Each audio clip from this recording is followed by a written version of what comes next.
Varicose veins తో బాధపడుతున్నారా? భారతదేశంలోనే బెస్ట్ ట్రీట్మెంట్ అందించే ఏకైక హాస్పిటల్ ఏవిస్.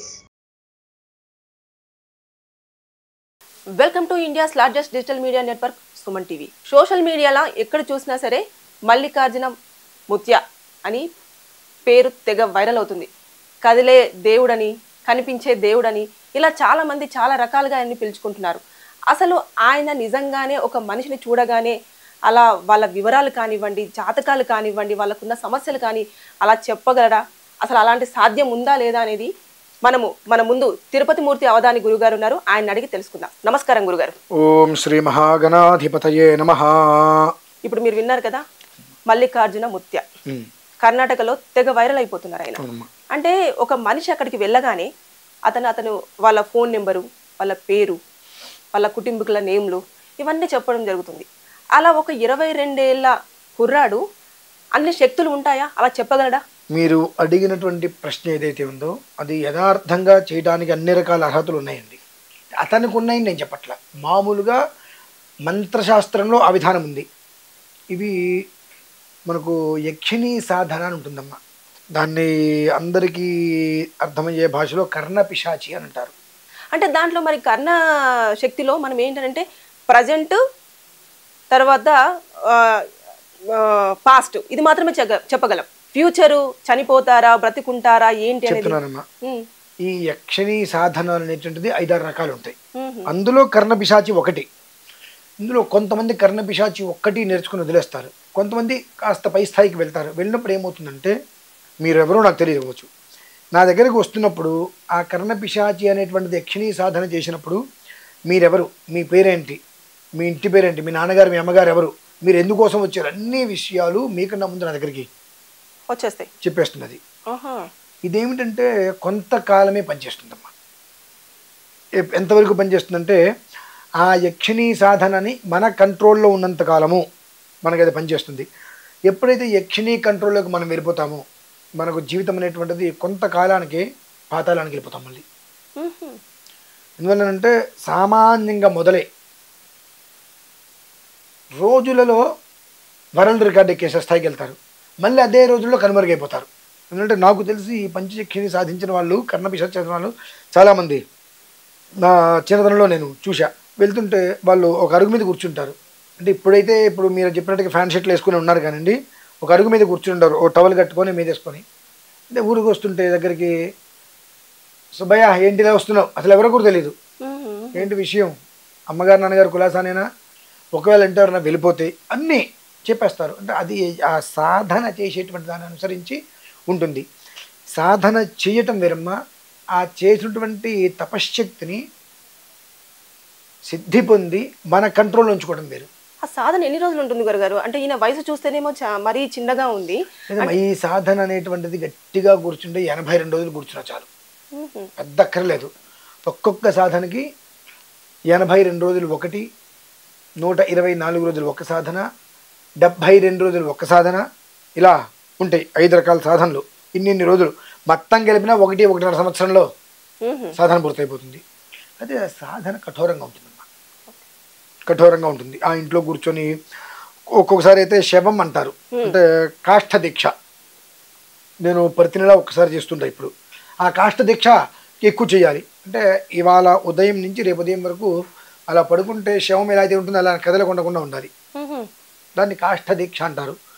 నేను ఒక నెలకు ఒక్కరోజు మాత్రమే అది ఆచరిస్తూ ఉంటా. కానీ ఈ యక్షిని సాధన చేసేవాళ్ళు ఖచ్చితంగా ప్రతి అమావాస్యకి, ప్రతి పౌర్ణమికి చేయాల్సిందే చేస్తారు. అది చేయడం వలన కొన్ని రకాల శక్తులు ఆవహిస్తాయి.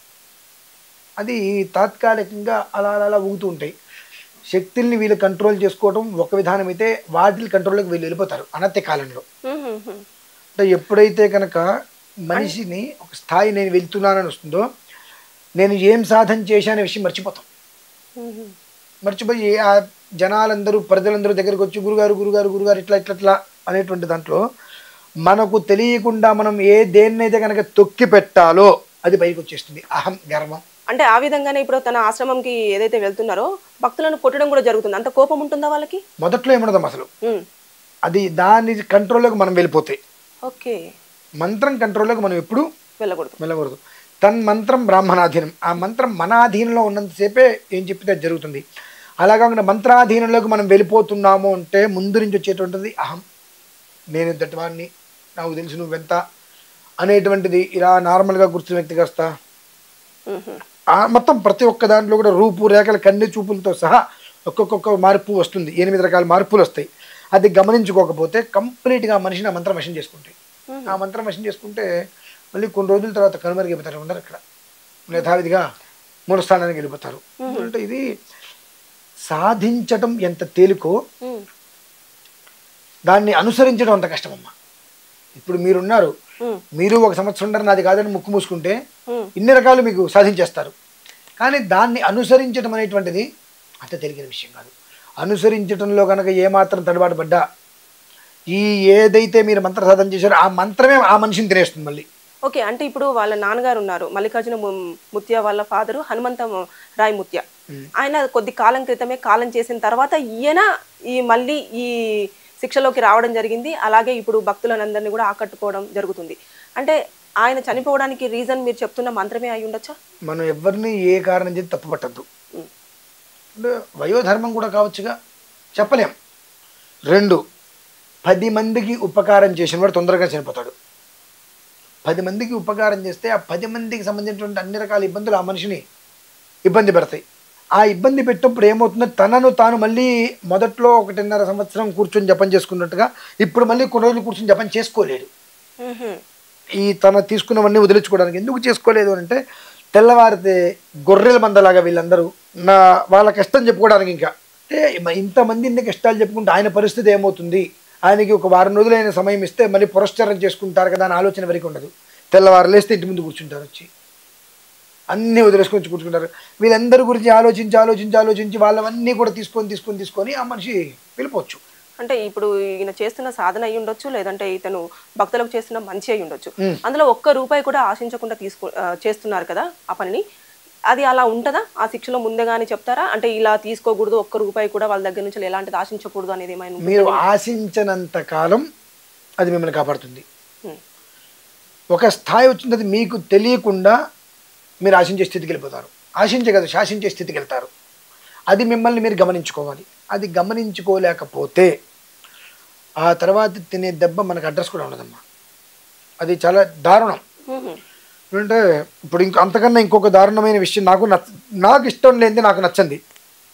ఆయనకి అప్పాజీ అని పిలుస్తున్నారు. అప్పాజీ ఏంటండి? గణపతి సత్యనారాయణ స్వామీజీ ఉన్నారండి.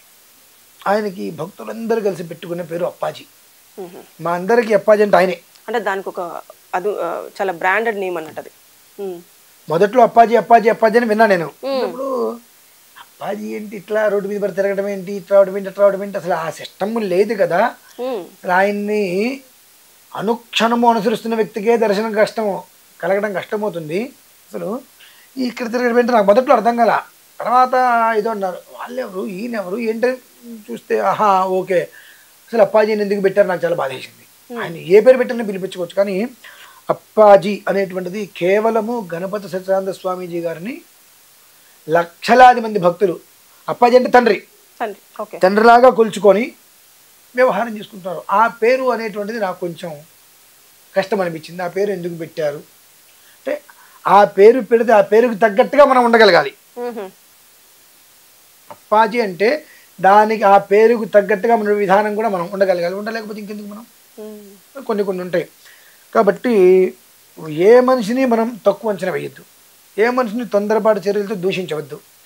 ఎవరిలో ఏ శక్తి ఎంతవరకు ఎలా దాగుంటుందో ఎవరికి తెలియదు. ఎవరు చేసేటువంటి అనుష్ఠాన బలాలు మనం కాపాడతాయి.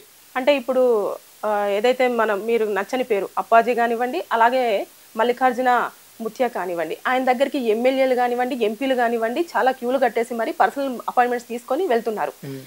ఆయన ఆశించని వరకు, అంటే అతను ఒక పొజిషన్కి వచ్చి మీరు అన్నట్టుగా ఏదైతే రూపాయి కూడా ఆశించినంత వరకు అతను మంచి స్థాయిలో ఉంటాడు, ఒక వెలుగుతారు అని అంటారు.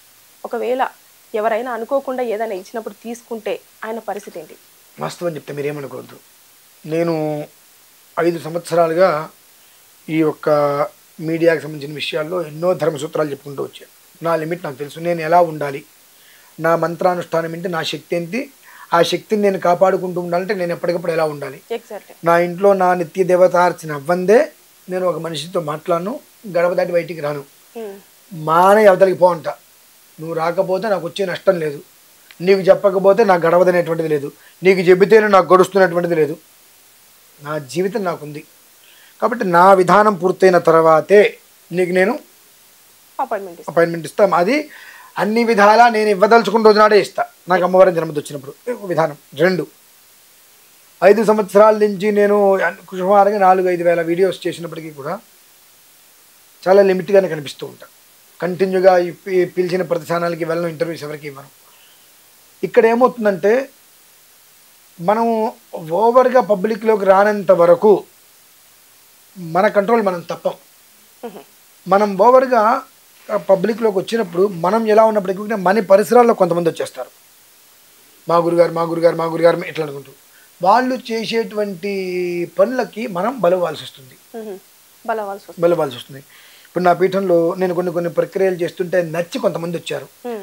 గురుగారు ఇలా మీరు చేసే విధానం నేను ఎప్పుడు చూడలేదు, అందరూ ఏదో చేద్దాన్ని అనుకుంటారు తప్ప చచ్చినా బ్రతికిరా చేసి తీరవలసిందే అని ముక్కు, అంటే ఏది ఏమైనా పని జరగవలసిందే అనేటువంటి తాపత్రయపడి చేస్తున్న వాళ్ళు మేము చూడలేదు గురుగారు, ఇవాళ నుంచి మేము మీతో జర్నీ చేస్తామని వచ్చిన వాళ్ళు చాలా మంది ఉన్నారు.